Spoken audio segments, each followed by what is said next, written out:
Hi, YouTube. This is educational content. This is an affidavit in a true crime case, the case of Rebecca K. Park. This affidavit gives very specific details to a crime that occurred. We are doing this under the guise of educational content for research, reporting, documentation purposes. Again, YouTube, this is educational content.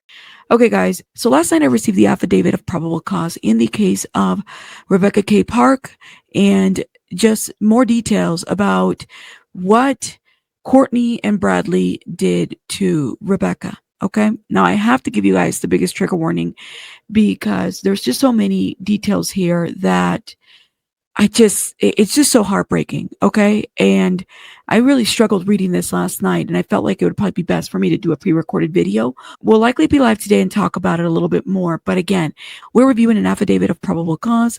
I think it's important that people understand. I give you guys the biggest trigger warning. And I also want to say that this is the kind of content that YouTube will suppress because they don't like these kinds of details being shared. I need you guys to please make sure that you are doing what you need to do to support me as a creator by liking, sharing, and supporting the channel. Let's go. State of Michigan, 84th District Court. Here is the affidavit of probable cause for the people of Michigan versus Bradley Bartholomew, Courtney Bartholomew as defendants. Let's get into this document.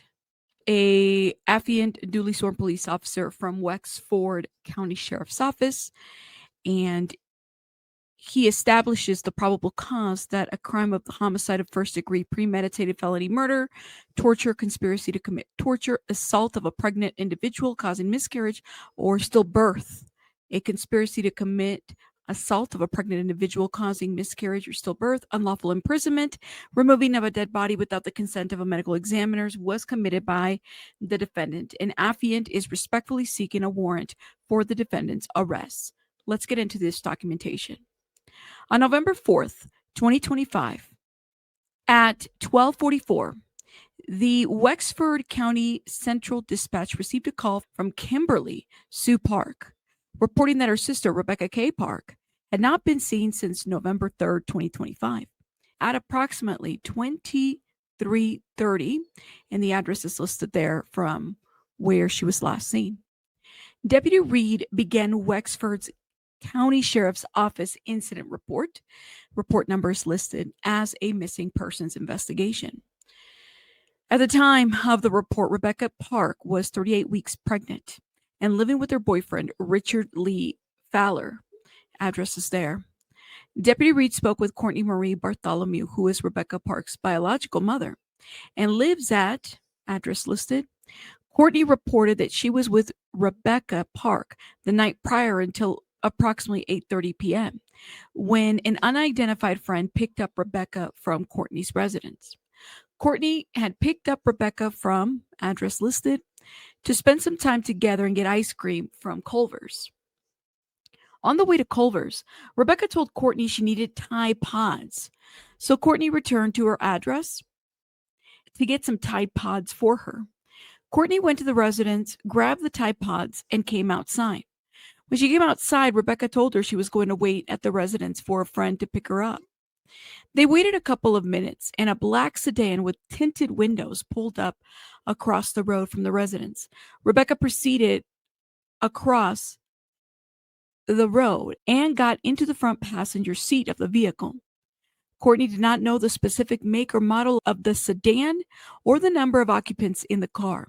She could not tell if the driver was male or female. She said that after this, she did not see Rebecca again.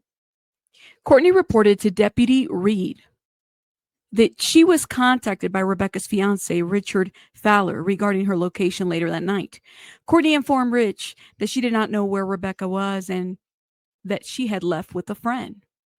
Courtney was contacted by Kimberly Park the morning of November 4th, 2025, and was sent a screenshot of the location where Rebecca Park's phone was pinging at.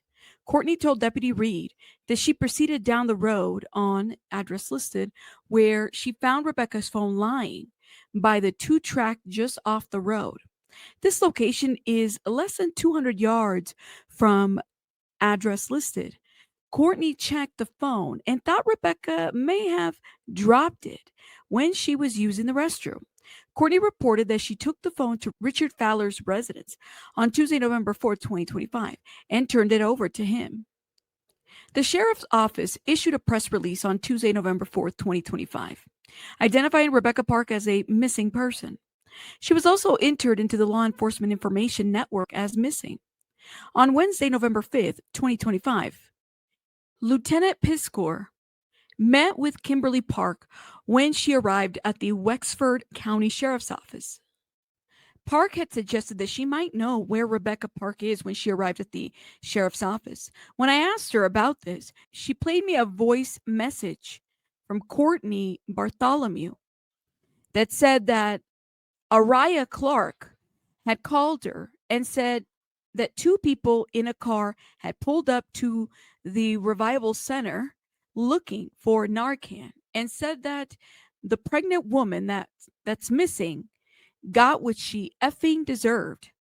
Courtney stated that it was Serena Rouse that said something to Rusty Clark, Araya's father. She also nodded, I guess it was an older guy that your sister left with. When I asked Kimberly if she knows where she is at, she answers that the only older guy that Rebecca talks to is Stephen Billett, and calls him a perv. Park believes that Billett drives a black sedan, adding, like Courtney said, Stephen Billett was contacted and did not appear to have had contact with Rebecca Park. During the interview with Kimberly, she showed Lieutenant Piscor a Blueview brand Model 4 cellular telephone, which says Rebecca Park's phone on the home screen. Kimberly reported that she had looked through the phone and observed that the last communication on the phone reporting a missed video call from, and there's a Gmail address on that missed video call, on Friday, October 3rd at 8:43 p.m. The last text message was on Sunday, and the last phone call was to Courtney Bartholomew on Sunday, November 2nd at about 21:14. Kimberly identified that Rebecca uses her phone regularly and daily because she did not see any communication on Monday, November 3rd, 2025. She suspects that records of phone activity on the 3rd have been deleted. Kimberly reported that Rebecca is known to regularly delete communication records from her cellular phone. Kimberly then played another voice message on her phone from Courtney Bartholomew, who can be heard explaining, okay, when Randy passes away, I was told that your sister had something to do with it. That would give Randy's family a murder revenge thing because she was involved when it came to Randy. On the message, Courtney suggested, so Stephen Billett is connected to Randy's family, so I would definitely be looking at them. When I asked Kimberly if she trusted Courtney, she responded, not really. On Thursday, November 6, 2025, at about 13:55, Lieutenant Piscor obtained a search warrant for the Blueview 4 cellular telephone that had been entered as property in the incident at item 54. The cellular device was submitted to the Michigan State Police Computer Crimes Lab on the same day at 15:16. On Saturday, November 8th, 2025, members of All County Search and Rescue and Christian Aid Ministry Search and Rescue with 36 personnel comprised of 5 teams searched the area where Rebecca Park was last seen and the area where her cellular telephone was recovered from. No additional evidence was identified. During this time, numerous tips and leads were coming in and were being actively investigated. However, none located Rebecca Park. Due to reported activity on Rebecca's social media platforms, pen register search warrants were obtained and served on her known social media accounts. However, no outgoing use was ever identified. On November 15, 2025, Candace Freeman reported to Deputy Jacob Caponen that her sister Courtney Bartholomew had texted her on October 28th, and she had given birth to a son and was asking Candace for items for the baby. Through a series of text messages, Courtney said that she had given birth at 28 weeks.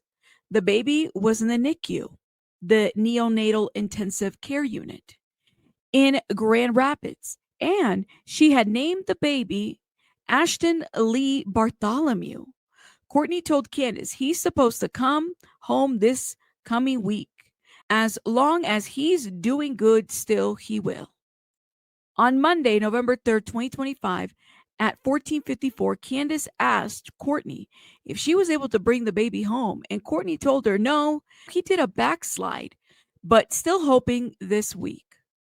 On November 3rd, 2025, at about 23:17, Courtney sent Candace a text that reads, "My son passed away."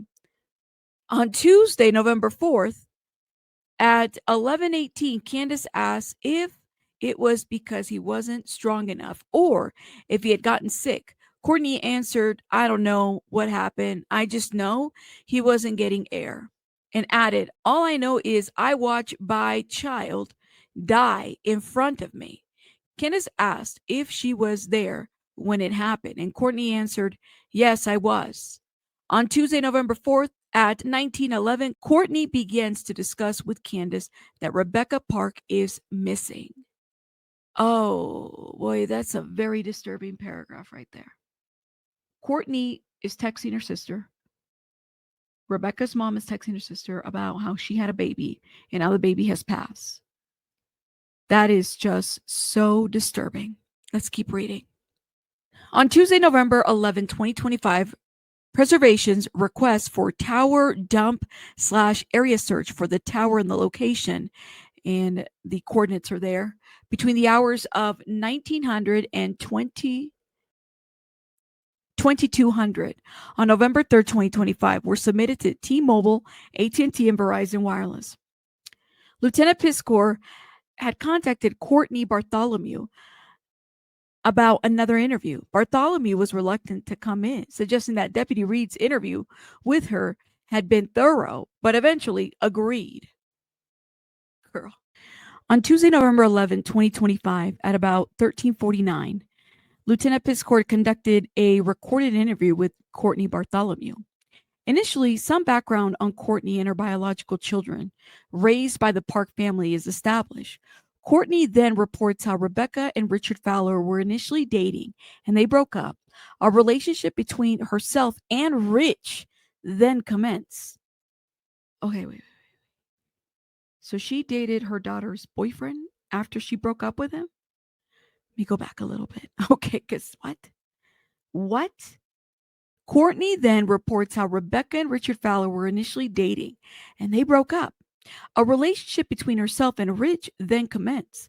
Courtney reports that she was planning to divorce Bradley. She wasn't even divorced when she was dating Rich. Courtney then became pregnant and was unsure who the father might be, Bradley or Richard. Because of this, she stopped her divorce approximately 2 weeks before the court date for the divorce. Courtney reports that Rich showed up at her house with the intention of shooting Bradley Bartholomew.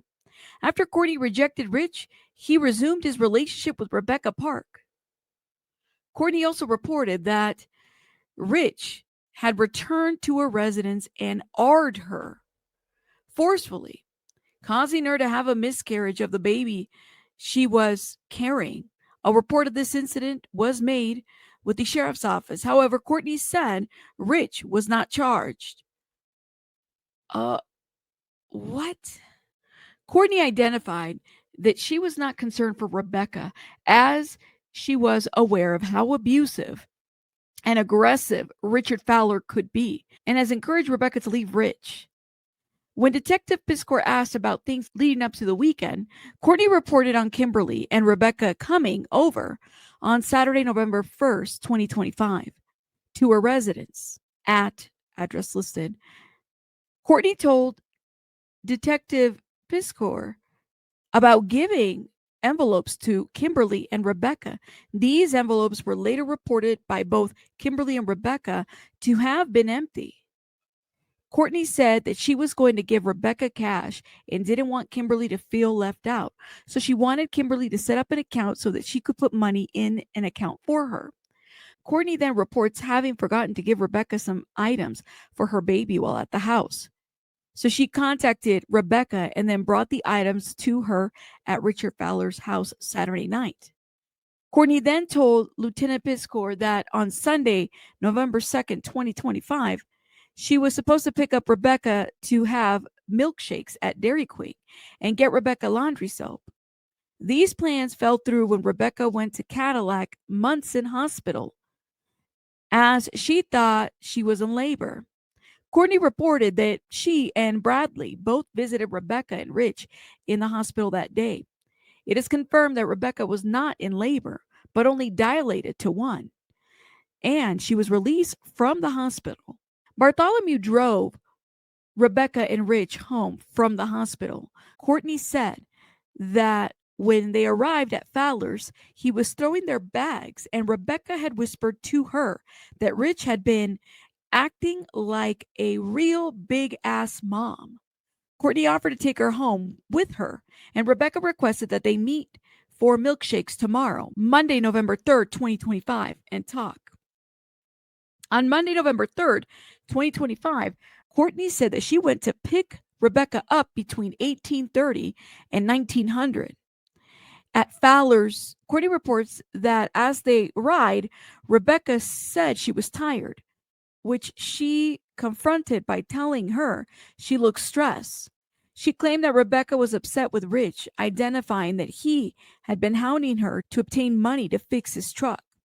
Courtney talked about how she encouraged Rebecca to leave Rich, but said Rebecca was afraid to leave him.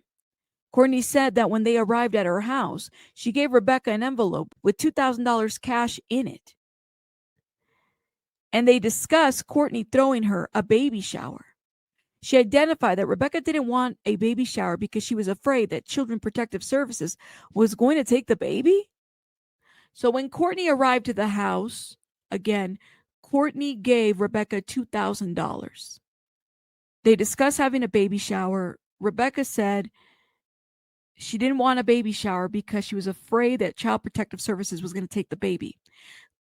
It further goes. Courtney said that while they were talking, Rebecca was texting on her phone and mentioned the possibility that she had 2 phones.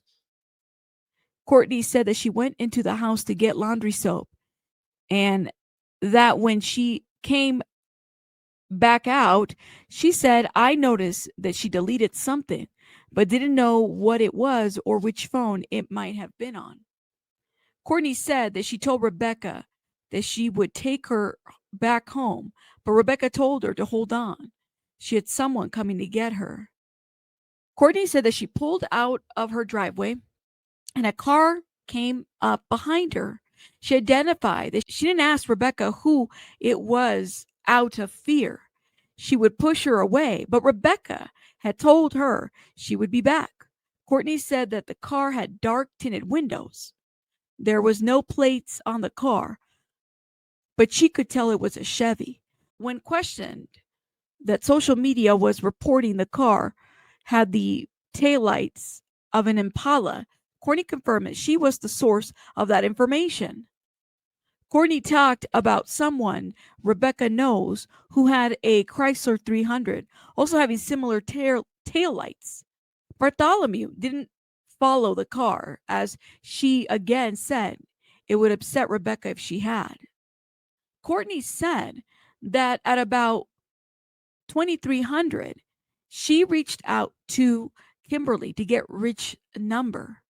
And at about 2330, she said she tried to call Rich. So she sent him a text that Rebecca had left with someone. Courtney confirmed that Rebecca was texting while they were together. Her next contact with Rich was Tuesday morning, and she reported telling him that she had given Rebecca $2,000. Courtney then said that Kimberly sent her the GPS location to Rebecca's phone, which she said she put into her phone and took it right to the phone. When I asked who went and got the phone, Courtney then identified we who was identified as Bradley and herself. It is reported that Bradley found the phone and he then handed it to Courtney. Detective Piscor confronted Courtney of an image she had sent to Rebecca of a check that was made out to her name for $18,000. She claimed that when her mother died, she was left money to do with what she pleased. Okay, so 18,000. Keep that in mind. Courtney confirmed that she sent an image of a check to Rebecca, but that she had not given the check to her. Courtney denied that there was a similar check made out to Kimberly. A statement that Courtney had tried to have this meeting prior had fallen through because she didn't have things in place that she needed to. Courtney said it was simply getting kids together at one time was what wasn't falling into place. When Detective Piscor confronts Courtney that the phone records for the phone that was found on the 2-track was not used to summon someone to pick her up, Courtney then identifies that there are possibly 2 other phones she used. Courtney brings up the name of other people she thinks may be involved based on rumors, specifically that Mike Haynes and Ashley Crozy were supposed to help Rebecca get away from Fowler.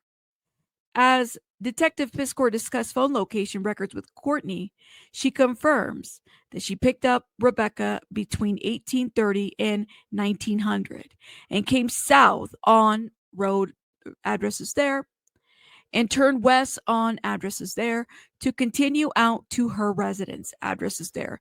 Location data from Rebecca Park's phone supported this route of travel. When Detective Piscor confronted Courtney with the accusations that she had killed Rebecca Park, she asked, "Why the F would I do that?" saying that she would never hurt her daughter. During this interview, Courtney Bartholomew said that she did not know where Rebecca Park was. When Courtney was asked if she had done anything to harm Rebecca Park, she again said she would not hurt her daughter. While discussing the pickup truck at a residence that was reported to never move but had been moved recently, Courtney reported it doesn't have seats in it, but said that it was moved recently to make room to access the porch. Courtney said that Kimberly and Rebecca do not like Bradley Bartholomew. So again, Bradley Bartholomew is the stepdad. On Tuesday, November 11, 2025, at 1540, Detective Piscor conducted a recorded interview with Bradley Bartholomew. He confirmed his cellular phone number, which we're blocking here. When asked about Rebecca, Bradley reported that they don't get along. He explained that it is due to his criminal history. He described Rebecca and Courtney's relationship as rocky. Bradley said that he was not around on Monday when Rebecca was at the house. He identified that he was at my place and described living in the woods near Heretta and the fish hatchery. As Piscor was attempting to confirm his presence there, Bradley said that he was alone and that his phone was with Courtney as her phone was about to be shut off. So Bradley's being interviewed, again, Rebecca's stepdad, Courtney's husband, and he's saying that, he was at his place. He describes where he lives, like in a wooden area. And he basically says he was alone and that Courtney had his phone. Okay. It further goes.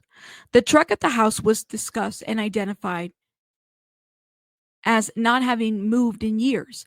Bradley said that he had been driving the truck up until October 21st, 2025, when the license plate expired. When asked if the seats were out of the truck, Bradley confirmed that they had been. He explained a similar explanation that they are cleaning the truck up for Courtney's son, Bentley, to drive when he turns 16. When Bradley was asked when he found out that Rebecca Park was missing, he identified it was Monday night or Tuesday morning. He again denied being at the residence. Bradley told Lieutenant Piskor that on Monday, November 4th, 2025, Courtney Bartholomew was in town and he was at the house with Bentley when Courtney texted him the location of where Rebecca's phone was. Bradley said he refused to go out there alone because I'm not being accused of anything. Bradley said that when Courtney got home, they went out, and that's blanked out, to look for the phone based on a ping that Kimberly Park had sent to Courtney. Bradley confirmed that he was the person who found Rebecca Park's cellular device on the 2-track near, and the road is there. And he picked it up and handed it to Courtney. Bradley said that he didn't know how Rebecca's phone ended up on the trail, but suggested that she had walked the trail in the past. On Monday, November 24th, 2025, Courtney Bartholomew came to the sheriff's office, and Detective Lieutenant Piskor began a recorded interview with her. There is a discussion about the TikTok live conversations. Girl, this is what the detective, y'all, she was hitting the link. She could not help herself. She was hitting that link all the time. Oh my God. I asked Courtney about a cellular device that a bounty hunter dropped off at the Clare City Police Department. She identified this phone was provided by Kimberly. During this meeting, I asked Courtney about Kimberly's personal property in her vehicle. She confirmed that she was in possession of items that belonged to Kimberly. However, she didn't want to leave the items with me to return to Kimberly. On Monday, November 24th, 2025, Bradley Bartholomew was interviewed by Detective Lieutenant Tim Henlon at the Michigan State Police Crime Laboratory in Grayling. During his interview, Bradley reported that he is trying to protect Kimberly Park. He said that Kimberly took Rebecca down to a 2-track behind the house, and he stated, "I believe she's dead." Bradley Bartholomew said to Lieutenant Tim Henlon that he was present during a dinner with Courtney Bartholomew, Rebecca Park, and Kimberly Park on Saturday, November 1st, 2025, and the address is there. During this time, Bradley said that Kimberly had a private conversation with him about the 2 tracks behind the house and that Kimberly stated she needed to get Rebecca out of the picture. Wow.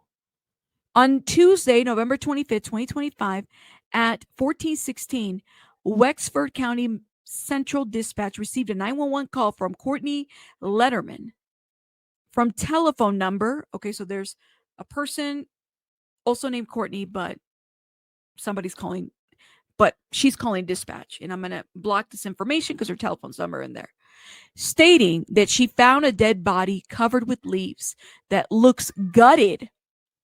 The location of the body was approximately 2.5 miles in a straight line west of 30 addresses there, Township of Wexford County on Forest Service Road. This is insane. Wexford County Deputy Jacob Caponin, I think that's how you say his name, responded to the area, observed the remains, and reported the deceased female has a tattoo above the left eye. Caponin reported that the abdomen area of the body appears to have been cut open. Oh my God. The tattoo located above the left eye is consistent with the Michigan driver's license image of Rebecca K. Park. Michigan State Police Trooper Cody Campbell was inside the residence of 30 addresses there on Tuesday, November 25th, 2025, securing the residence until the Michigan State Police Crime Laboratory personnel could search the home based on a search warrant that had been authorized on the date. While in the presence of Courtney Bartholomew and Bradley Bartholomew, Courtney and Bradley were discussing amongst themselves. Loud enough for Trooper Campbell to hear, Courtney mentioned to Bradley that the seat cover from the Ford F-150 in the driveway had recently been burned and disposed of due to something having been spilled on it/them. A search warrant was served on T-Mobile for Bradley Bartholomew's known cellular telephone number. The records were produced pursuant to a search warrant showing Bradley Bartholomew's device active in the area of 30, and then the road is their address, on November 3rd, 2025. Further, these records show device movement and lingering in the area consistent with where Bradley and Courtney reported recovering Rebecca's cellular device and where her body was discovered on November 25th, 2025. On several occasions on Monday, November 3rd, 2025, in the evening hours, these records take place after the records obtained from Rebecca Park's phone and network demonstrate her arriving in the area of 30 address covered November 3rd, 2025, shortly after 1900. Cell Bright extraction location. There's an address there. Additionally, records from Rebecca Park's phone extraction show locations consistent with the reported location of a recovery of the device. A search warrant was served on Verizon for Courtney Bartholomew. Known telephone number. It's there.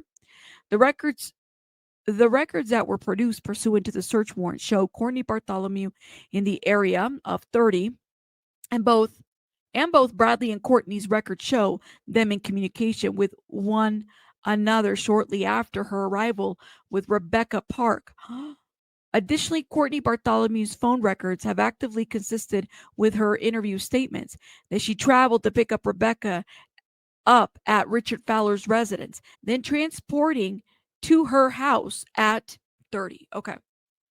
Bradley Bartholomew calls detail records show the following calls of investigative interest. So they're listing the calls 1820, 1812-56 at 2 minutes 2 seconds, outgoing call from Bradley to Courtney. 1929, second call from Bradley to Courtney. 1933, that was a 54-second call from Bradley to Courtney. At the time of the call at 1812, device network record shows Bradley and Courtney's devices near the area of 30. And this precedes the activity of Rebecca's device coming into the area of 30.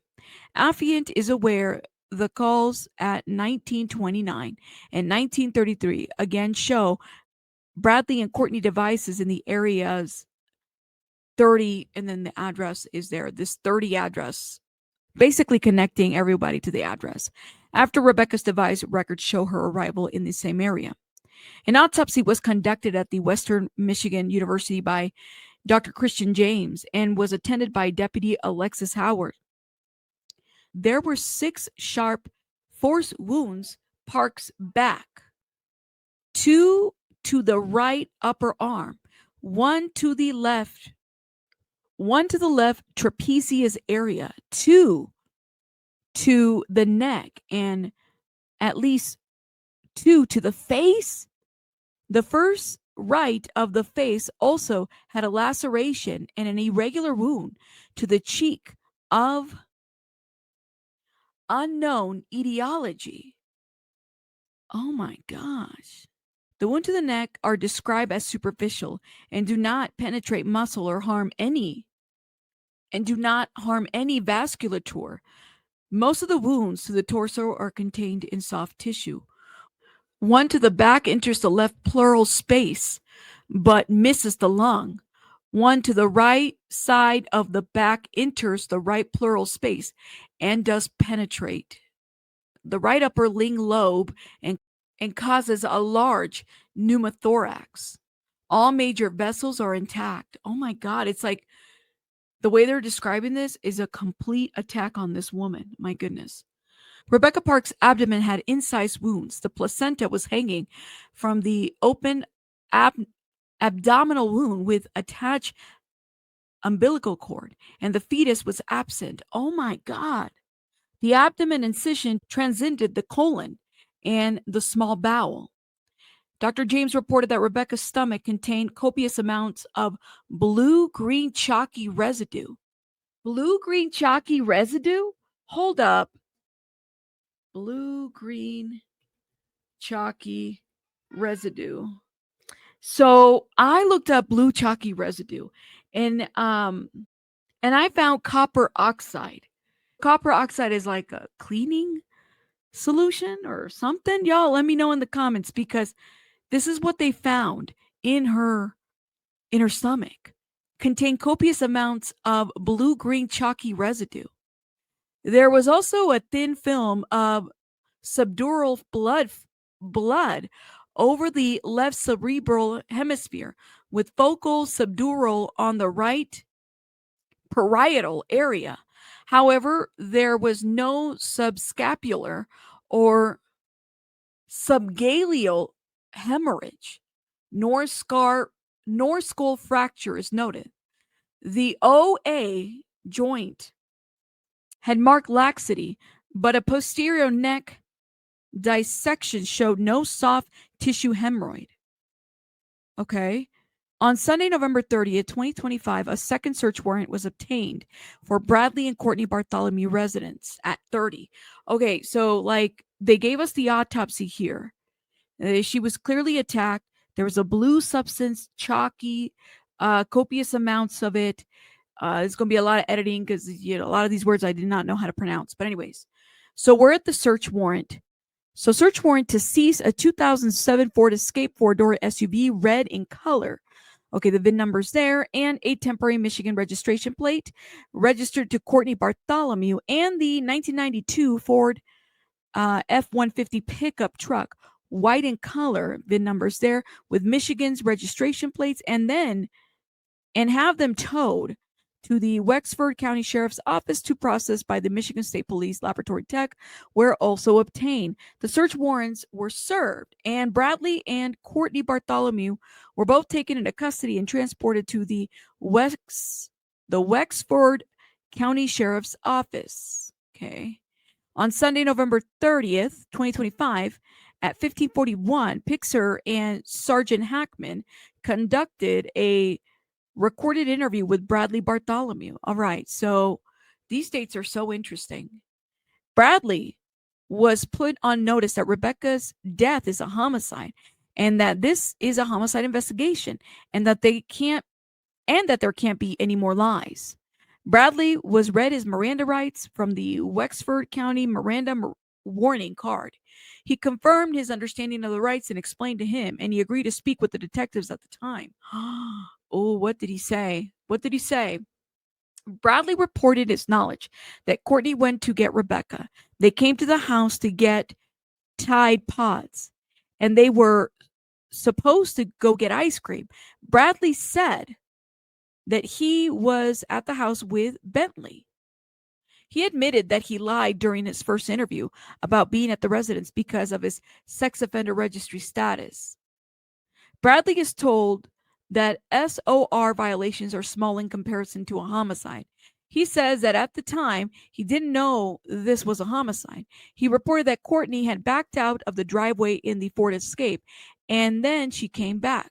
He says that at the time, he had no idea where Rebecca was. He said that he knew Courtney left with the white Ford and then came back. He reported that Courtney had told him that she and Richard Fowler were in the white Ford and they had a disagreement, and there was blood on the dash. Courtney asked Bradley to clean it up, which he reported that he went out and wiped it down. He says that he didn't see any blood on the floor or on the seats, just blood splatter on the dash. He describes that later there was a white paint on the seat, and Courtney asked him to remove the seat cover, which he confirmed he did. He said he was unsure what she did with them, if they were thrown in the burn barrel or in the trash. Next, he said that Courtney was talking to him and how she and Rich did something horrible, but she wouldn't tell. He claimed that once the story of Rebecca came out of her being missing, he began to put two and two together. Bradley reported that Courtney threatened that if he said anything, she'd make his life hell. Bradley identified that Courtney had tried to stab him with scissors in the past and charged with the assault, but the case was dismissed. Bradley clarified that Courtney had told him about the something bad happening 5 to 6 days after Rebecca was missing, but he claimed he wasn't sure what bad thing that had been done was. When asked about the story about the baby in the NICU at DeVos, Bradley identified that she was supposedly adopting a baby, but but he didn't see how she could due to his status as a SOR. Bradley said that Courtney was alone when she got into the white Ford and left north on street name there, and she returned approximately 15 minutes later. He stated that he had sent a text to Courtney to see if she needed him to come outside for anything, and she responded in the affirmative. It was now that he said that Courtney reported getting into a fight with Rich. Bradley said he never observed Rich on this date and that he did not observe any injury to Courtney. Returning to the something bad topic, Bradley was asked to continue that topic. He identified that Courtney is all over the TikTok and that Kimberly was over to use Escape to deliver newspapers. He confirmed that Kimberly left personal items in the Escape and identified that she did that all the time. Detective Piscor asked about anything else that Bradley wanted known before drilling down questions began. He said that Courtney was constantly talking to Rich. He agreed that he was also constantly talking to Kimberly. He reported that he can't hear the conversations as they are all taking place by text. He only knows it's them because he sees their names on the phone. So I'm just thinking of motive, right? Rebecca's pregnant with Rich's baby. Courtney sees Rebecca as a threat. She's on the way, recruits sister to help out one way or another to get rid of Rebecca and keep the baby. Yeah, that's what I'm thinking out loud, but let's keep reading. Bradley is then confronted with records from carriers, specifically T-Mobile and Verizon. He was asked about Courtney's phone that she had previously said was no longer going to have service. Bradley identified that she had service restored, but was aware that she had conducted a factory reset on the phone. He was notified that a factory reset does not prevent access to records that are maintained by the carrier. Yeah. Okay, let's go to the next page. Bradley said that he had Courtney's phone on Monday, November 3rd, 2025. It is pointed out that there are phone calls between both the phone he uses and the one Courtney uses while Rebecca is at the house. He passes these as simple calls checking on her coming and going. He reports that he hasn't driven the truck since he parked it and that it only had enough gas to get to the gas station. Detective Piscor confronted Bradley's statement about the blood in the truck, confirming his knowledge that the truck had been seized, identifying if there is any blood of Rebecca's found in the truck, there will be big problems. Bradley is confronted if he thought Courtney had been lying to him about what went on, and he says he does. He suggested he can't see Courtney and Rich being together like that as they haven't talked in over 2 years. Oh, man. Bradley confirmed that there are no $18,000 checks. He did not know why Courtney sent images of the checks. He did say that he spoke with Kimberly on Saturday, November 1st, 2025, after their dinner that night had ended. He said she was asking about the 2 tracks behind the house. He denied that Kimberly told him that she needed to get Rebecca out of the picture. He identified that Kimberly had said this to Rich Fisher, who he identified as Courtney's cousin. Sergeant Hackman confronted that this is not what Rich Fisher told him when he interviewed him personally. Bradley reported that Kimberly is jealous of Rebecca and that he is aware that Kimberly had had a relationship with Rich in the past. Okay, now Rich Fowler is the one. There's a cousin named Rich Fisher who's a different person, okay? So Bradley reported that Kimberly is jealous of Rebecca and that he is aware that Kimberly had had a relationship with Rich in the past. Bradley reported being upset when Kimberly was on the internet saying that he and Courtney were responsible for making a statement that he doesn't understand how anyone could do that to a pregnant woman. He answered that he believes that Courtney and Rich would be capable of doing something such as this When asked for what purpose, he gave different possibilities. Bradley agreed that he believed that Courtney is capable of slicing open her own flesh and blood, taking a baby, and agreed that Courtney is obsessed with wanting another baby in her care and custody. Oh my God. He also agreed that it was a good possibility that she could attack Rebecca and cut a baby out of her. Oh my God. All right. Again, YouTube, this is educational content. We're reading an affidavit. Okay. So please note, biggest trigger warning for everybody. Lieutenant Piscor asked if he remembered the Sunday that Rebecca was in the hospital. Courtney saying or texting, "Don't you dare have this baby in the hospital." And Bradley remembers somebody saying it, but not who was saying it. Bradley confirmed going to Fowler's house on Saturday to take the gifts to Rebecca that Courtney forgot to give her at the house earlier that day. While discussing being upset that Kimberly had accused him of being involved, Lieutenant Piscor asked why he hadn't called him and Bradley. And Bradley said that Courtney had threatened him, that she didn't want him involved. His explanation was that she doesn't want to get incriminated or himself incriminated. Bradley began to say that he thinks that Courtney has more to do with it than she wants to claim. He said all the evidence is pointing to her. He suggested that he believes all the evidence would be in the white Ford. The blood he observed inside the truck is discussed and described. Bradley said that he removed the original seat covering about a week and a half after Rebecca went missing because it had got paint on it. When asked what he thought happened, Bradley responded he thought Courtney was jealous of Rebecca. He agreed that Courtney would like to have another child. He thinks that Rich wants to get back into a relationship with Courtney. Bradley agrees that he thinks that Courtney could point the finger at him as being responsible when we interviewed him. When Bradley is confronted with Courtney being in possession of the cellular device and then they list the phone number, when she went to pick up Rebecca, he claims he can't say she possessed it, but it was there at the house, and he had it to call her. He then confirms that Courtney did not have that phone when she went to Fowler's to pick up Rebecca. He reported she got that phone when she came back from getting the white Ford. Wow. This is evil, man. Evil. Detective Piscor asked Bradley what else he wanted us to know about.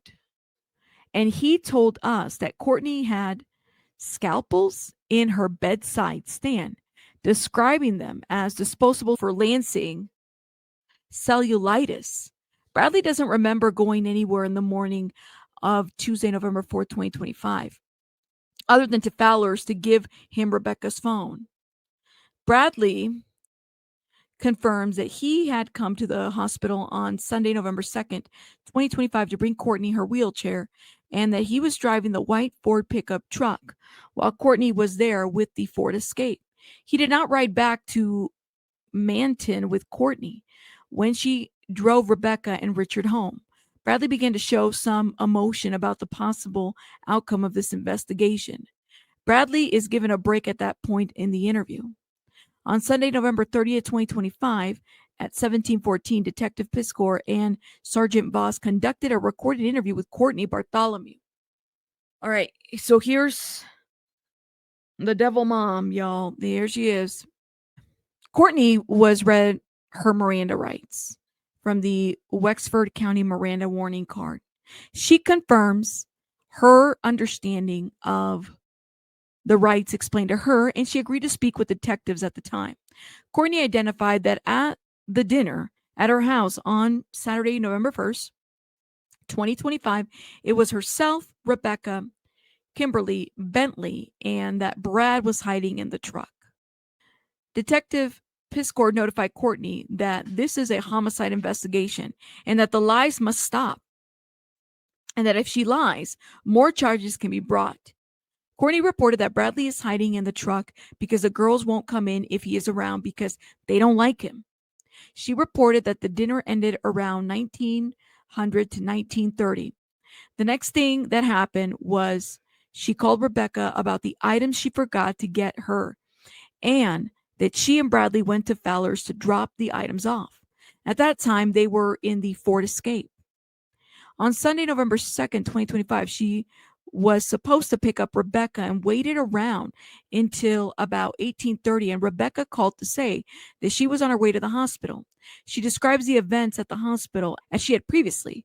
Bradley brought Courtney her wheelchair to the hospital. Bradley was driving the white Ford F-150, and she explained how he stopped at the Meyer gas station to get gas for the truck while she drove Rebecca and Richard home.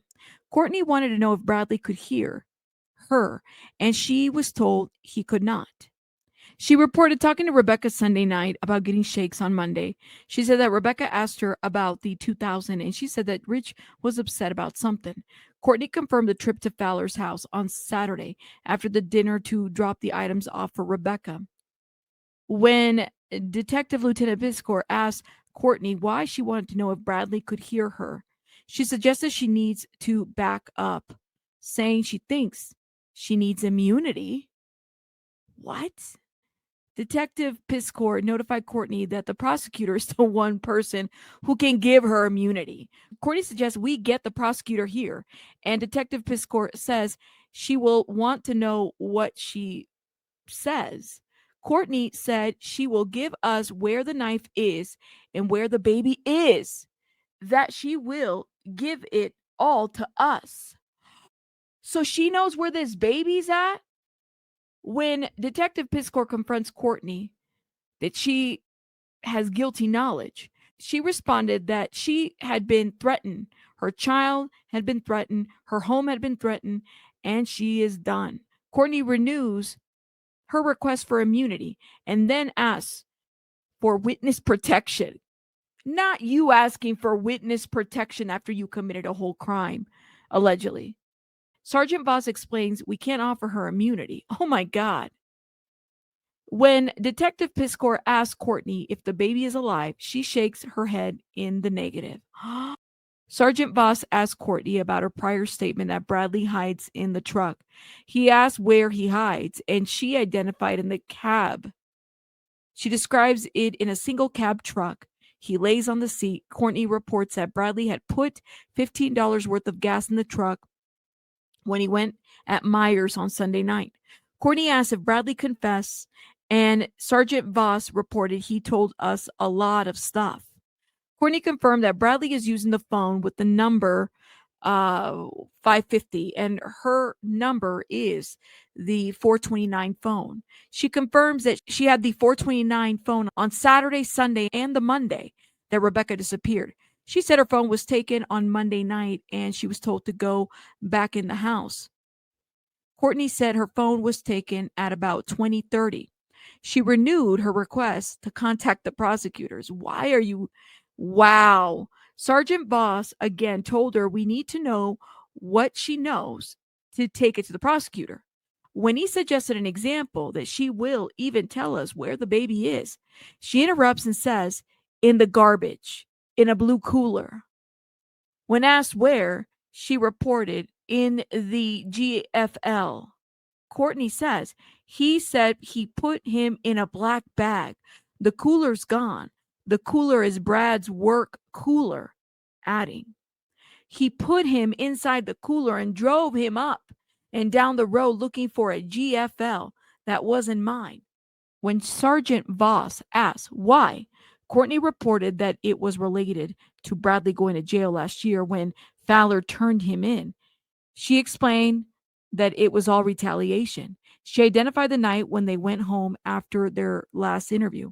She confronted him about his examination and his failure. Sergeant Voss asked Courtney which vehicle he used to get rid of the body, and she identified her white truck. She is then asked how he got her in a position to kill her. She explained how she pulled into the driveway. She had notified him she was on their road. She explained that she got to the house and talked to Rebecca for a few minutes, and Bradley walked up and pulled her out and said, I want to talk to you. Courtney describes that the white truck was sitting out there by the road, and explained that she didn't think anything of it. Brad was supposed to be her stepdad. Courtney wanted to know where they were going, and that Brad told her to take her ass in the house. Don't worry about it. She says she went into the house because she didn't think he would hurt her. Bradley is reported to have returned to the house at about 23:30 and told her that he had taken Rebecca home. Courtney confronted him that he had not, and he told her he had, and that she would call in the morning. Courtney asked him for her phone, which she reported he told her was out in the shed, and went out to get it. She came, this is blocked, there's a word blocked there. When he came in the house, he said, yeah, she didn't go home, instead telling Courtney that he took her to a house. But when she asked him to take her there, he just told her that Rebecca said to him that she didn't want anything to do with her. Courtney reported calling Rich to tell him to call her back ASAP, and that while Brad was watching her, she told Rich that, dude, your old lady left with some guy, or Bradley would backhand her. Courtney confirmed for Lieutenant Piscor that the story about the black car was made up and never happened. So Mom confirmed that she lied about that. Asking her to continue, she reported Kimberly sending her coordinates to Rebecca's phone and asking Bradley why her daughter's phone would be across the road. And his response was, I don't effing know. She asked Bradley to take her to the phone and said he took her right to it. She said that the phone was exactly where the coordinates is. She said that it was out in the open and it appeared that someone had just set it down. They took the phone directly to Rich's. But before their arrival, she said that Bradley told her, I'm telling you right effing now, do not say an effing word. Kimberly got the phone from Rich, and Courtney reported that Kimberly had called her and said that she was taking the phone to the cops. She said Kimberly called at 2100 on Tuesday night to tell her this. When asked to continue, Courtney identified that in her second to last drawer in her bedstand, she has razor knives that she uses to nitpick at her cellulitis so they will drain. She reported that one was gone, which she says she knew because she counted them due to a teenage boy living in the house. Oh my God.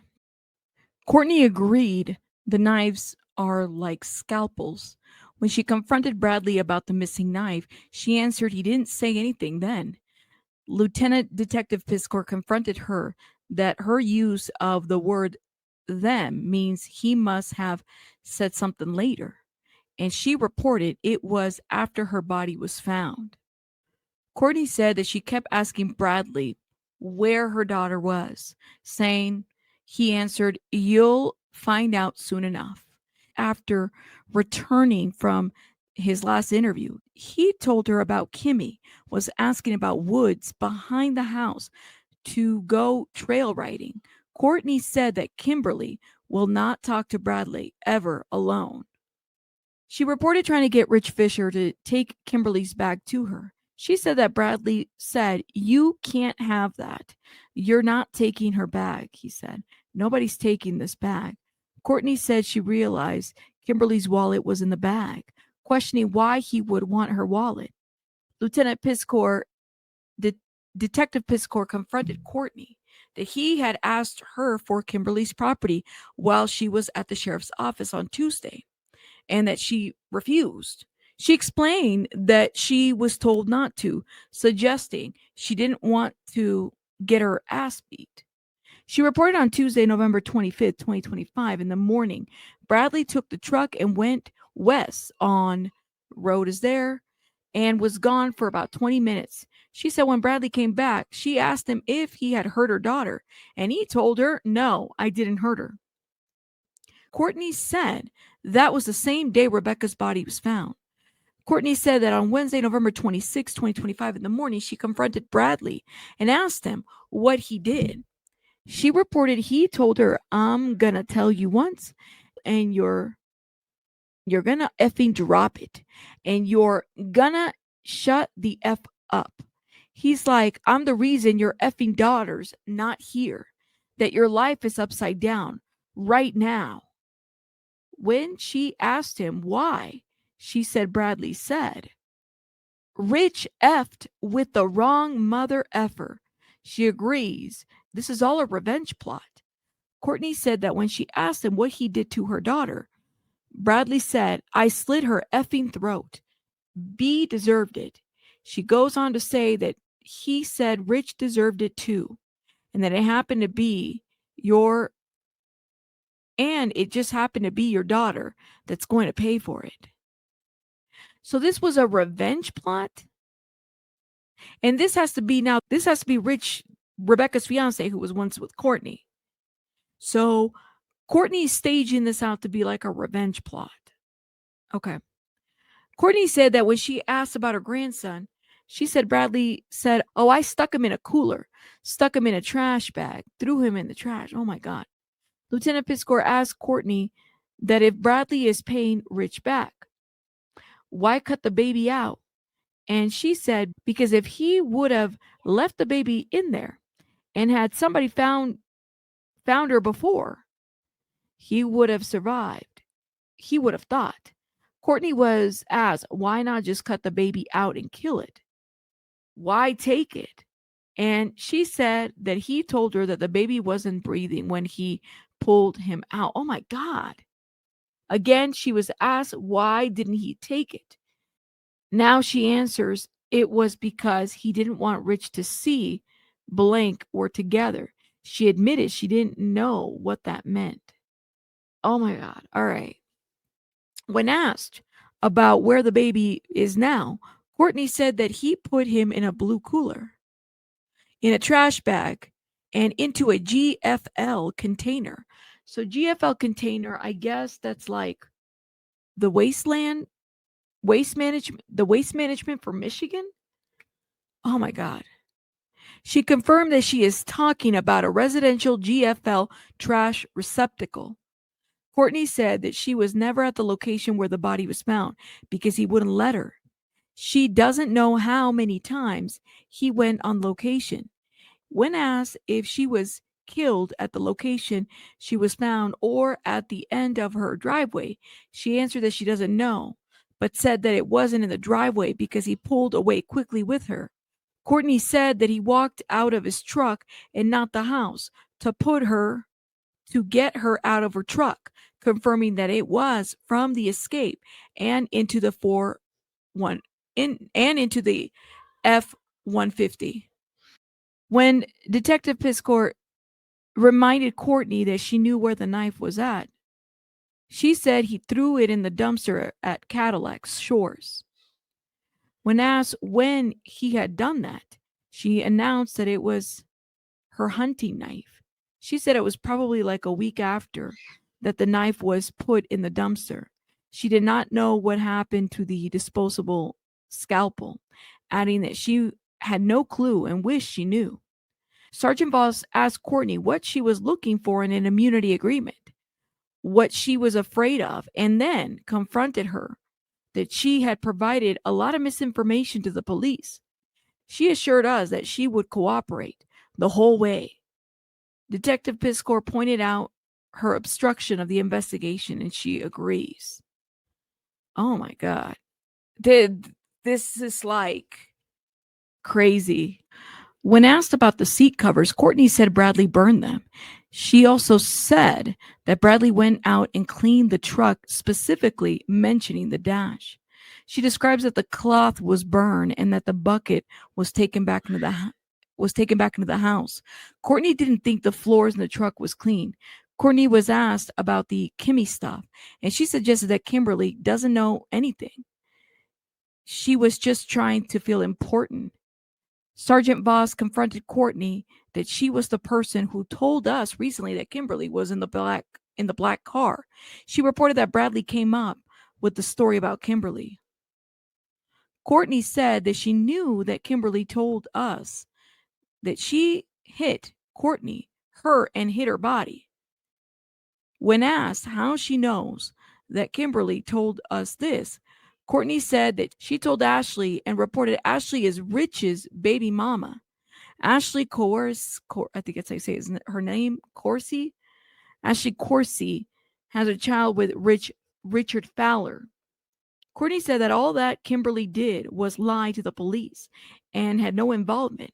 She also said that Rich Fowler was also not involved, but did say she didn't know if he deleted anything from Rebecca's phone or not. Okay. Detective Pisker asked about a text about not allowing anyone from the state of Michigan on her property, and Rebecca saying that they should talk about that. So she is clear on what that means. Courtney denied sending such message. Sergeant Voss asked when she first learned what actually happened, and she said it was after her body was found. Detective Pisker then pointed out that she could have covered herself if she had cooperated on Monday at Mount Pleasant.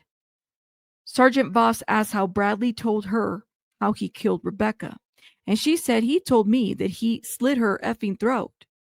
When he asked how she told him that he cut the baby out, she said he had one of my scalpels. She denied that he said how he did that, then said, he just said that I cut him out. That was it. That was all he said. Sergeant Voss asked about the baby getting cut out, being put in a garbage bag and put into a blue cooler. What he said about that. She said that he just said he took him out. He put him in a garbage bag, stuffed him in a cooler, and threw him in a trash dumpster. She knows that it was that specific cooler because his work cooler is gone. She shows the size as a lunchbox size cooler and describes it as a soft sided cooler with hard plastic inside to keep the side supported, and it has a black strap. Courtney reported that the garbage bags came from her house, and she knows this because she counted her garbage bags, and she noticed that 2 of her garbage bags are gone. The hunting knife is described by Courtney as being green, having a serrated blade on one side and a flat blade on the other, and it's a fixed blade, not a folding knife. She is sure that Bradley used that knife. The knife was purchased at Walmart within the last year, and she provided a description of it. When asked if she noticed any items missing out of Kimberly's purse, she didn't report any. Courtney denied that Bentley knows anything. We took a break and moved Courtney to another room. Okay, my goodness. On Sunday, November 30th, 2025, at about 1827, Sergeant Voss and I began a second recorded interview with Bradley Bartholomew. That the rights were discussed earlier still applied, and he agreed that he was still good with it. Detective Piscord notified Bradley that Courtney was putting it all on him. He broke down details that Courtney had provided. Lieutenant Piscord explained how the investigation has come down to involving himself and Courtney. Sergeant Voss explained how we believe it went down and how evidence will support the investigation. An appeal to Bradley was made that he needed to tell the truth. Bradley is confronted with how much gas he put in the truck when he was at Meyer on Sunday after leaving the hospital, and he reported $5. I'm not surprised that Courtney put all of this on him because we kind of knew that that's what was going to happen. Like she kind of gives that she would blame or try to frame somebody else. When asked about information he feels we should know, we haven't already discussed, Bradley reports that he knows his lunch cooler is missing, describes it as being blue and thinks it's an Oregon Trail brand.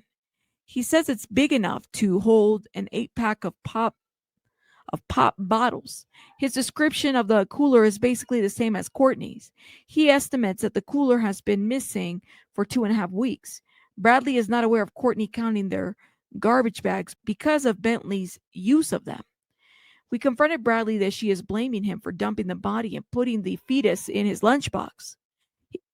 It is explained that she attempted to place the blame on him. Bradley is confronted with the statement he made in his first interview that Rebecca was stabbed. Sergeant Boss asked him about that statement again, how he knows that she was stabbed.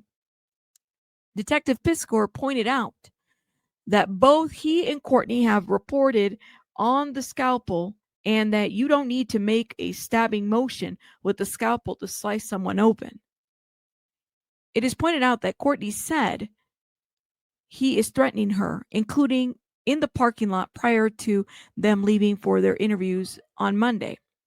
It is also shared with him that she identified that it was revenge for Fowler turning him on last year on his SOR violation, to which he responded, "That's bullshit." It is explained what Courtney had said about why the baby was cut out of Rebecca's during a revenge murder doesn't make sense. We reminded him of the NICU story and her attempt to get custody of Kimberly and Rebecca's children. I'm telling you, man, I think that she wanted that baby. Let's keep going. Bradley began to tell us, I'm sure Courtney stabbed her because she did have a hunting knife. He reported the case for the knife went into the trash bin and thinks it might still be in the bin. Can I just say that there's a lot of typos in this report? I'm like, oh my God, it's so hard to read. Thank God for an editor that I'm going to use that's going to help me cut some of this in half. He identified that the knife went into the trash at Cadillac Shores. He reports that Courtney is the one who cut the baby out of Rebecca. He confirms that he witnessed this and it had taken place right where she was laying out on the trail behind the house. He confirmed that is the reason he had told an officer to check the trail behind the house. He confirmed that he witnessed this and it had taken place right where she is laying out on the trails behind the house. He confirms that is the reason he had told an officer to check the trails behind the house. He reported that he knew Rebecca had a bunch of leaves on her because Courtney buried her in leaves where she was found. Bradley confirmed that a scalpel from the bedroom was used. When he was asked if the baby was alive when he was cut out, he responded no. Oh my God. He confirmed that it was just the two of them that were present. Sergeant Boss asked when she stabbed her, where did she stab her? And Bradley said in the truck. When asked what location on Rebecca's body had Courtney stabbed her, he responded he didn't know as he jumped out of the truck. Bradley reported that Rebecca had gotten into the white truck voluntarily. He confirmed that the plan to get the Tide Pods was legitimate, and he was unaware that the plan was to stab her. Bradley denied that there was a plan of this.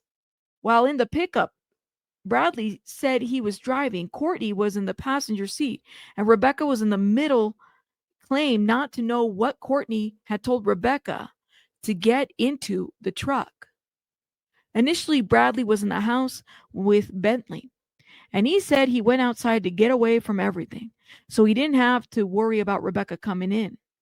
He denied getting a phone call from Courtney that they were in the driveway. When he got outside, Courtney and Rebecca were in the Escape, and Courtney had said she blew out a tire on the Escape. So they got in the truck. From here, they get on the trail to the woods because the truck doesn't have a valid plate. Bradley said that Courtney was mad because Rebecca was always bad-mouthing her, and she wouldn't give her a chance to be a mom. So you K your daughter? Bradley confirms that Courtney wanted the baby for herself. Despite Courtney wanting the baby, Bradley said it was unrealistic to expect that Courtney would be allowed to adopt the baby. Oh my God. Bradley describes that the actual stabbing began with Courtney when Courtney just grabbed the knife and started stabbing at her. The knife had been down on Courtney's right. He said that she stabbed her in the chest as far as he knew, but said he jumped out of the truck when Courtney started swinging, so he wasn't sure. Bradley knew that they were on the trail and said he could take officers to the scene. Sergeant Voss asked, "At what point did they realize that Rebecca is dead?" And he identified that it was after Courtney cut the baby out of her. He said that Courtney tried CPR on the baby? This woman is vicious. Bradley said that Rebecca was not in the truck when Courtney cut the baby out of her. He said that Courtney tricked her to get her out of the truck and made her start walking after she was already been stabbed. Rebecca walked behind the truck but is unable to run due to her pregnancy. When Sergeant Voss asked what Courtney did to Kay Rebecca, he explained that Courtney had Rebecca lay down as she was still alive and she cut the baby out of her. Oh my God. Bradley said he was beside the trail telling Courtney that she doesn't need to do that.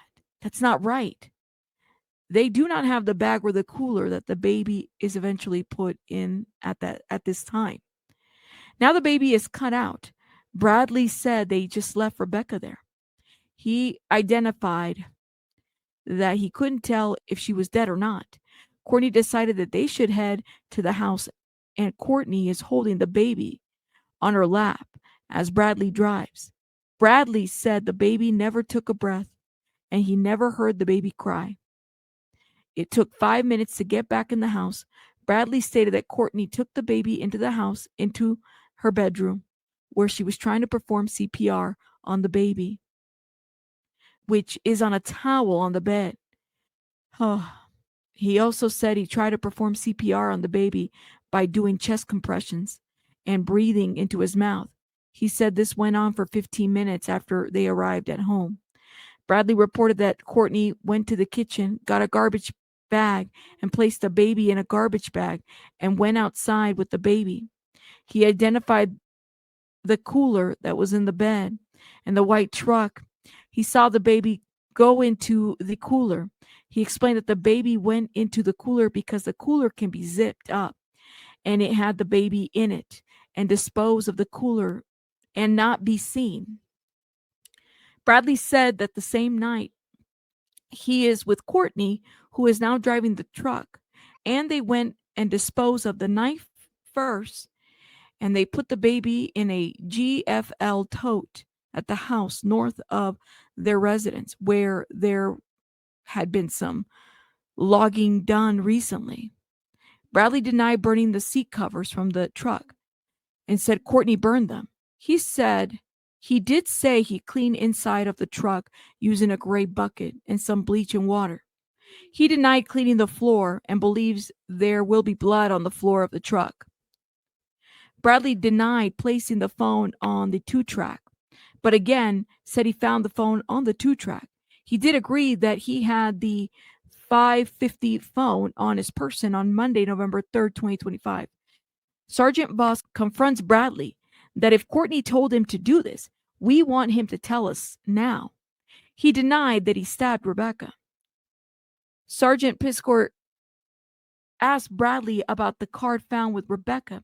He said that he didn't know anything about it and couldn't recall what it was, but knew it was on social media. He did not see a card when he left the area. He also did not see another weapon or tool when he was at the scene or anything. Bradley doesn't know if anyone had been in the scene where Rebecca's body was since she was killed. And he denied that he has been back to the scene. When Bradley was asked about Rebecca not having shoes on, he appeared surprised by that. Bradley gives a description of where Rebecca's body was in relation to the trail and where things occurred. He denied that Courtney had asked him to position the truck so the truck's lights would assist. He said that the lights shining around the side of the truck, the side of the front of the truck, was enough illumination for Courtney to cut the baby out. When he left, the body was still on the same hill. Oh my gosh, this is crazy. Courtney covered Rebecca with leaves, but denied branches were placed on her. At that time, the baby was on a towel. next to Courtney. Questioning the presence of a towel, Bradley is asked if he thinks Courtney planned this, and he says, I have a feeling she did, but never told him of a plan. Bradley did not see Courtney place a towel or the hunting knife in the truck. Using a Wexford County map, Bradley showed the route of the travel he took and approximately where they were. He agreed he could take officers out and showed them where things had taken place on Monday, November 3rd, 2025.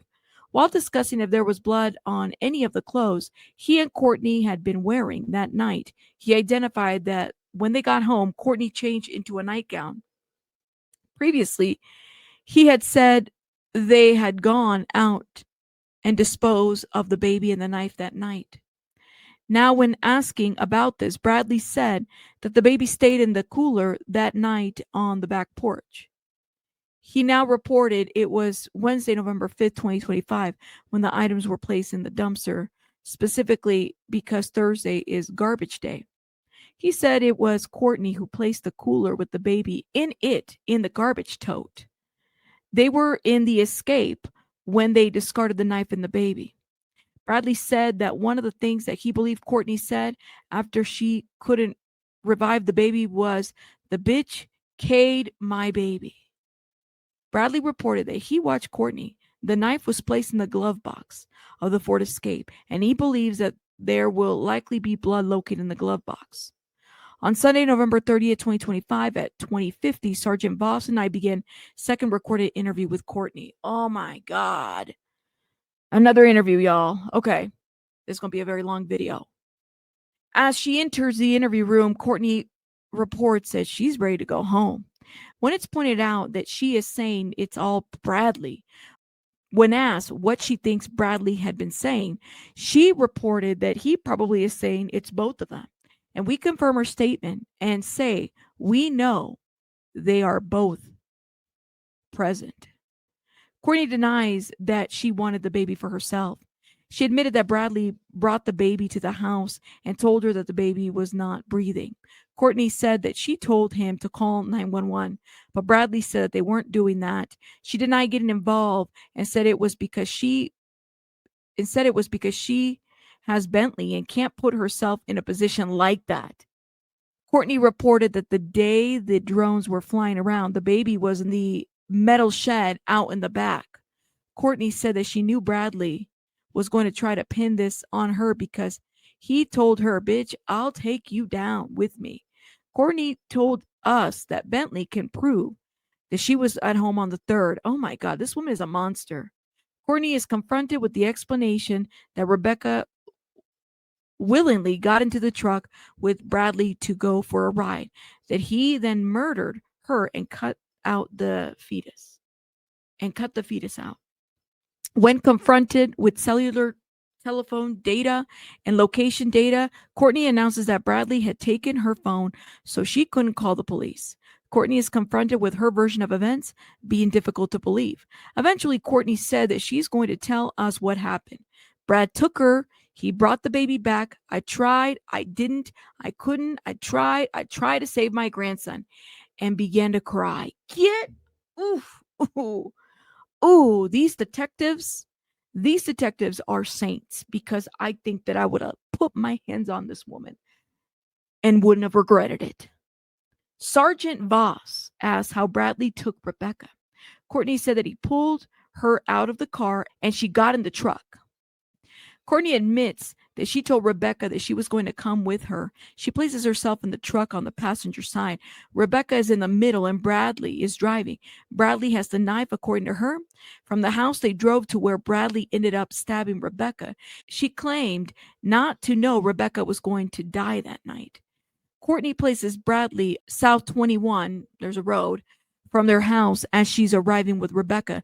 Courtney admits that she knows something is going to go down because Bradley is on foot across the road waiting for them to arrive. She reported that Bradley approached the vehicle by just walking up on her side, grabbed Rebecca by the arm and got her out of the Escape, and she willingly gets into the pickup to go for a ride after he told Rebecca, your mom's going with us. From the house, They drive to where Rebecca gets stabbed. Courtney said that Bradley told Rebecca to get out of the truck while Courtney stayed inside. Rebecca's taken to the rear of the truck where Bradley stabbed her.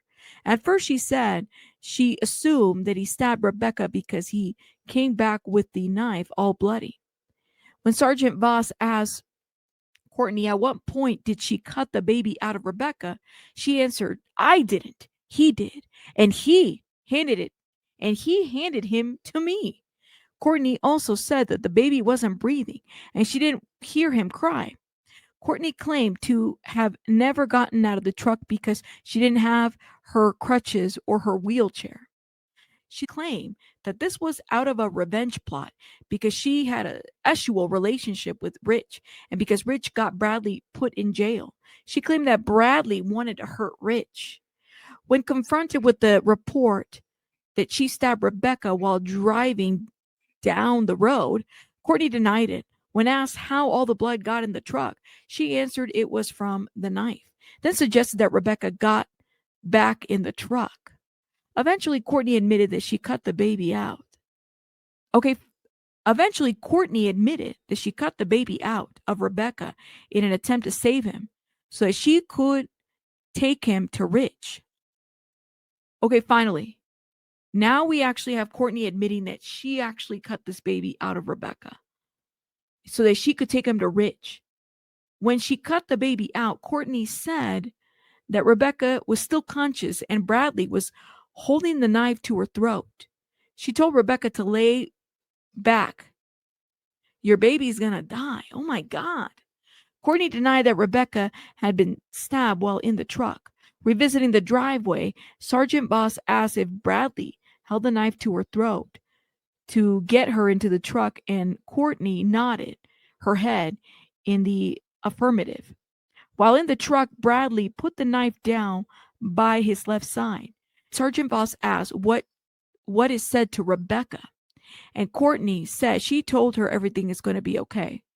Courtney says she promised that Bradley wasn't going to hurt her. When they get to the area where this happens, Bradley pulled Rebecca out of the truck and he spun her around and stabbed her in the back 4 or 5 times. Again, this is what Courtney is saying. Bradley brings Rebecca to her side of the truck and is sitting next to the door, and Bradley ordered Rebecca to lay back. Courtney says she told Rebecca that if she doesn't lay back, her baby's going to die. Courtney looked in the truck and saw the scalpel, so she hurried up and did it, but her grandson wasn't breathing. Courtney said that she started her incision along her belly and Bradley told her to cut downward. It would be easier. Courtney reported that Rebecca is still talking at this time, telling her to hurry up and asking if he is out. She says she told Rebecca he was about out and that Rebecca told her to save him. When she got the baby out, Courtney said she had dental floss from the dash that she had put in her pocket because she knew she would have to tie off the umbilical cord. She reported tying off the umbilical cord the best that he could. Once the baby was out, she said that Bradley slit Rebecca's throat with the knife. Next, she said that Bradley used the cord from the snowplow on the truck to hook her body to the truck and pull Rebecca down the bank, maybe 20 feet, pulling her back and off the road. She said he then covered her in leaves. Oh my God, y'all. I don't believe anything that Courtney says. Courtney's a liar. Courtney wanted this baby. That's what I believe. I'm sorry. I do not believe anything that Courtney says. Courtney's a liar. She wanted this baby. Yeah. The last page. Courtney said that the towel was in the truck already, but she didn't know how the scalpel got into the truck. Courtney talked about how she would have to come to the sheriff's office if she had been able to give the baby to Rich to report what happened. Discussing this, she claims that since this happened, she hasn't been able to get away from Bradley. When reminded that on Monday she was in Mount Pleasant and he was in Grayling, or Grayling. She could have said something then. Courtney confirmed that after she was stabbed, Rebecca never got back in the truck. She was asked how the blood got into the truck, and Courtney reported that it was from the umbilical cord, making blood fly all over. Courtney said she never stabbed Rebecca. She was only responsible for trying to save her grandson. Oh, so she's a hero. This, I'm telling you, when asked if she thought she should have tried to save her daughter, Courtney says she couldn't. When asked how many times she talked to Bradley on the ride to her house from Riches, she reported it was only once. She identified that she had the 429 number and that the call they made lasted about 10 minutes. When Detective Piscor confronted Courtney with the 2 incisions she admitted to having made to remove the baby, he asked her if she thinks Rebecca would have survived those wounds. She said, no, probably not. Courtney admitted that about 1 to 2 months prior to this having happened, Bradley researched the procedures for getting a baby out. It's premeditated. She wanted that baby. And this was a baby this is premeditation. They were setting her up. That's what they were doing. And if they have this baby just this way, they don't have to report this baby, no hospital, no nothing. It's interesting. Courtney said that Bradley put the items in the dumpster, but she was present in the Ford Escape for both. Courtney is asked whose idea it is to leave items at the crime scene, and she said it was Brad's. She then identified that the items were Kimberly's debit card and a razor knife. Courtney reported that these items were placed after Kimberly went on social media saying that Courtney and Bradley were responsible for the purpose of framing Kimberly. When pressed on the debit card, Courtney said it belonged to James Mercer, not Kimberly, and that the card came from Kimberly's backpack. She said he used one of the plastic bags from her backpack to keep from getting his fingerprints on it. These items were suspected to have been placed by Bradley the day before Rebecca's body was recovered. She said he left with the Escape that day for about 20 minutes. Detective Piscor asked Courtney to provide some information that isn't already known that could verify her statements. And she reported Brad said it was his. So now Courtney's saying that Rebecca's baby was Brad's in reference to Rebecca's baby. Now, when it is questioned that they don't like each other, because that's what Courtney had said, Courtney said, yes, they do. Revisiting the conversation she had with Bradley a month prior about C-sections, she reported that he looked it up on his phone. When asked why they were having the discussion, Courtney answered, because that's what he said was going to happen. She said he told her he was going to cut the baby out of Rebecca right in front of Rich. Courtney said she brushed it off. When Detective Pixar commented on Courtney's story about having delivered a premature baby that was down in the NICU, she denied it and suggested it was a friend's baby that she was thinking about giving up. As she is being confronted with the obviousness that there was a plan for this to happen, Courtney said that Bradley had told her to pull straight in, but she didn't. She turned the corner in her driveway instead. Questioning why he told her to pull straight in, Courtney revealed that Bradley had told her if he was going to do anything, it would be right there. When he does grab Rebecca, Courtney tries to get him to stop, but she said that he had the knife to Rebecca's throat and he ordered everyone to get in the white truck. While in the truck, Rebecca slid over to Courtney's asking what was going on. And she says she reassured her that Bradley just wanted to talk. Courtney described that Rebecca was calm after just having a knife held to her throat to get her back in the truck. Oh my gosh. And there it is, y'all. The affiant signatures. Okay. This is the judge. This is insane.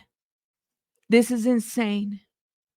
Biggest trigger warning. There's some misreads because of the grammar of the document. But uh, we're going to be going live and talking about this for sure. I will see you guys later. Let me know what you guys think in the comments. Bye, guys.